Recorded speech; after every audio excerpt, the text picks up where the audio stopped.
Hey, it's Dr. Faith talking to you about the reality of love. Today I want to talk to you guys about how opposites attract. You've heard it said many times that opposites attract, and I really believe they do. I've talked about this before. You want to have core values that both you and your spouse or future spouse share. So values in family, in religion, in business, and how you spend money and how you raise kids, and the things that are most important. Those things need to be similar.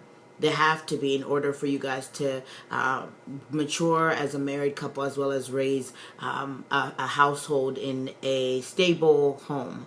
But there are other things that the Lord, I believe, purposefully allows to be opposite for our own personal maturity.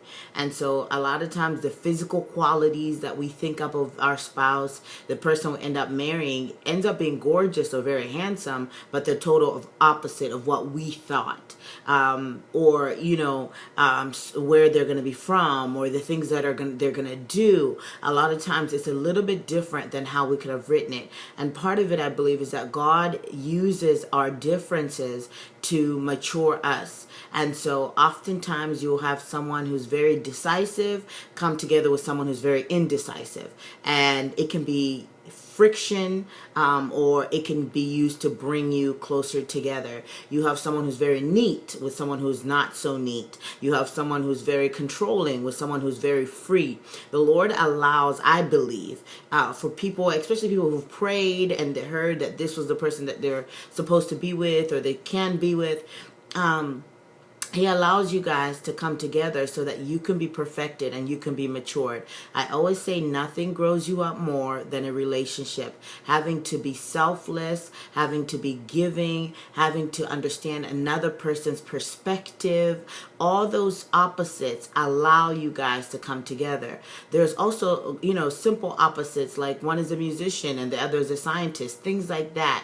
It allows you to grow and expand your worldview. So opposites help you to give up your selflessness and work on issues that you may have. They also allow you to grow and expand who you are as a human being. They challenge you to be better. The things that are strengths in you sometimes are weaknesses in your partner, so that you guys can balance each other out. This whole thing is about teamwork. It's about you guys needing each other. And so I believe that a lot of times there's deficits in one person that are strengths in another person, so that you guys have total dependence. Marriage is about total, it's about interreliance, relying on each other, working with each other. And so you can use your differences to be points of frustration, to be points of fights and all those things. Or you can say, you know what, I'm going to hear you out and figure out what I can do in order for me to grow in this area. The opposites, things that we, the way that we think or the way that we do things,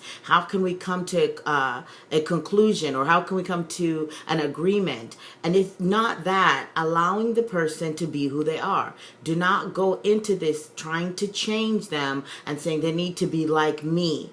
If everybody was like you, then you'd have married yourself. But you want people that are different from you, that are even opposites in some areas, so that they can stretch you and bring you areas of you that you didn't even know were there out. So opposites do attract. You want to have core values that are important to both of you. Be the same, but you want to have some things that are opposites, the way that you maybe think or how you do things, because it's going to allow you to mature. It's going to kill the selflessness.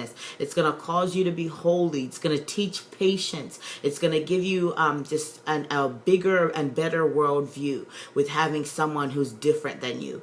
That's, it's marriage. It's two people with different experiences, with different backgrounds, coming together and becoming one. If becoming one was easy, everybody would just be able to do it and the divorce rate wouldn't be so high. But becoming one is a process. It doesn't happen overnight. It doesn't happen in 2 years of marriage or 4 years. It's ongoing, and you're learning each other, and you're fighting, and you're forgiving, and you're loving on each other, and you're growing, and there's a place of safety where you can be okay with not being perfect and give permission to the other person not to be perfect as well, but allow each other to grow and to learn from those differences. So it's okay. It's not exactly what you think it's going to be or what you thought it was going to be, but it's so much better because God is looking at the big picture of your life, and everybody He brings is to help mature you and perfect you into the fullness of what He's called you to be, as well as your children and your children's children. So the differences make you whole. The differences that you guys have make you better people. So enjoy. For the singles, just it's okay to have your little list and be prepared, but also be prepared that it's the total opposite, because God writes better stories than you. For the married people, work on the differences, celebrate each other's differences. Thank God your husband or your wife is much better than you in other areas. Thank God they're much smarter, or all the things that you're not, because that's what makes you better, because they're better. So have a great day. I'll talk to you again soon. Bye-bye.